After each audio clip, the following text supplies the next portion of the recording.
Second-year Texans quarterback Deshaun Watson is receiving hot press from fantasy experts suggesting him as the #1 fantasy quarterback to draft this year.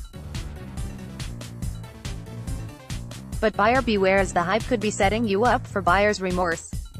Just a few nuggets of hype surrounding Watson include James Koh of NFL.com ranking Watson as QB1 and Snellings of ESPN stating that over Watson's 6 starts he was by far the best quarterback in fantasy. I will not argue those specific statistics.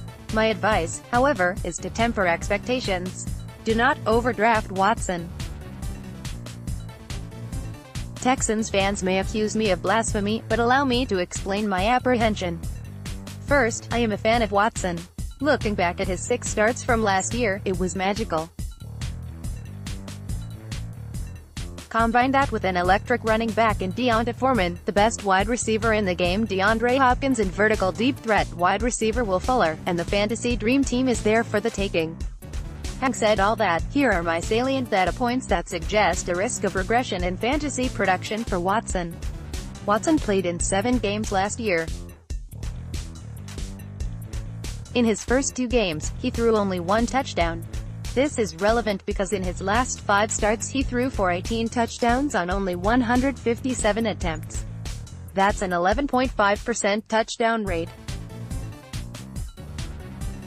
That sort of production is just not sustainable for an entire season. There would eventually be regression to the mean or, heaven forbid, another injury. We all know how that turned out. Other teams get better. They improve their roster and coaching staff. Teams now have enough tape on Watson to game plan appropriately. I don't expect him to be shut down completely, but I do expect defensive coaches to be more prepared as they were for second-year Dallas Cowboys quarterback Dak Prescott last season.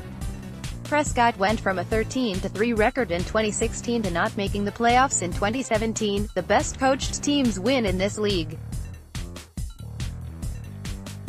The new head coach of the Tennessee Titans, Mike Vrabel, may prove an interesting foil for Watson twice this year. Expect Vrabel to deploy a run-happy, ball-control offense that keeps the Texans' offense off the field twice this year. I have written about players having a predisposition to injuries. I referenced an article from The Atlantic discussing the genetics of being injury-prone. Watson's injury last season was not his first ACL tear. The way athletes train today causes their muscles to be too big and strong for their joints. I love Watson, but I doubt he will play a full season. As for Watson's weapons, will Foreman be the same bruising running back after the Achilles injury? And Will Fuller has yet to play an entire season injury-free.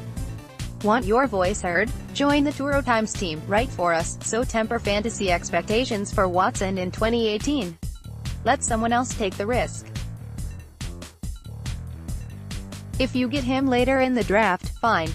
But if you do draft him, wait until he strings together 2 or 3 solid fantasy games and then trade him before he has a chance to regress or get injured. At the latest, cut him loose heading into the Week 10 bye.